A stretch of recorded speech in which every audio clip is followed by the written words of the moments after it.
Hello guys, welcome to కోస్తా బిడ్డతో కబుర్లు. ఇవాళ మనం సొరకాయ హల్వా చేసేద్దాం. వచ్చేసేయండి. ఫస్ట్ అయితే ప్యాన్ పెట్టేసి దాంట్లో గీ వేసి డ్రై ఫ్రూట్స్ అన్ని రోస్ట్ చేసుకుని తర్వాత గ్రేట్ చేసుకున్న సొరకాయ వేసుకోవాలి.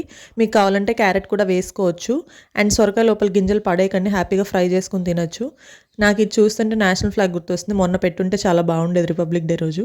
అండ్ నీట్గా సొరకాయలో వాటర్ అంతా ఎవాపరేట్ అయ్యేదాకా బాయిల్ చేసుకోవాలి. తర్వాత 1 కప్ మిల్క్ వేసుకుని నీట్గా దాంట్లో కూడా బాయిల్ అవ్వాలన్నమాట.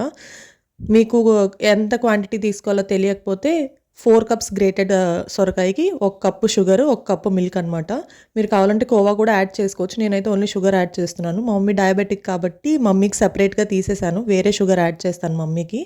సో షుగర్ అంతా కూడా మొత్తం షుగర్లో కూడా బాగా అంతా మెల్ట్ అయిపోయినాక నీట్గా ఉన్నాక cardamom powder and dry fruits వేసుకోవాలి. ఇది నేను వీడియో తీయటం మర్చిపోయాను. మనకున్న చిన్న బ్రెయిన్లో మెమరీ లాస్ ఎక్కువ ఉంటుంది అనమాట. సో మీరు హ్యాపీగా ఇది దగ్గరకు వచ్చినాక దాంట్లో dry fruits and cardamom powder వేసుకుని హ్యాపీగా ఎంజాయ్ చేసేయండి. సూపర్ ఉంది టేస్ట్. Subscribe and bye.